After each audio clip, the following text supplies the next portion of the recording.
మీనరాశి వారికి ఈ వారం ఎలా ఉండబోతోంది? మీనరాశి వారికి 2 గ్రహాలు యోగిస్తున్నాయమ్మ. సప్తమంలో చంద్రుడు, జన్మ శుక్రుడు. మనోబలంతో పనులు ప్రారంభించండి. ఆర్థిక అంశాలు బాగున్నాయి.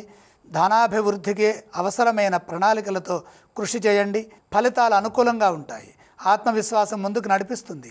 సమిష్టి కృషికి ప్రాధాన్యతనివ్వండి. ఏ విషయంలోనూ ఒత్తిడికి గురి కావద్దు. నమ్మకంతో పనిచేసినప్పుడే ఆటంకాలు తొలగి కార్యసిద్ధి లభిస్తుంది. కొందరి వల్ల అడుగడుగునా విఘ్నాలు ఎదురవుతాయి. సృజనాత్మక బుద్ధితో వ్యవహరిస్తే మార్గం సుగమమవుతుంది. తోటి ఉద్యోగులతో సామరస్యంగా వ్యవహరించాలి. అభద్రతాభావంతో ఏ పని చేయవద్దు.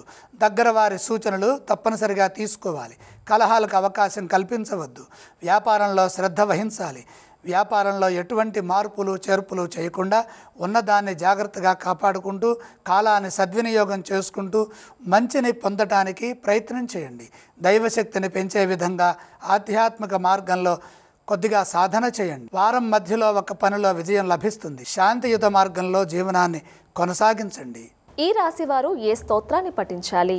మీనరాశి వారు శుభ ఫలితాలకై నవగ్రహాలని స్మరించాలి. మీనరాశి వారు ఏ ఆలయాన్ని సందర్శిస్తే మంచిది? నవగ్రహ ధ్యానంతో పాటు వీలైనప్పుడు నవగ్రహాలని దర్శించండి. మీనరాశి వారు ఏ విధానం చేయాలంటారు? నవధాన్యం నచ్చిన గ్రహం దగ్గర ఉంచి నమస్కారం చేయండి.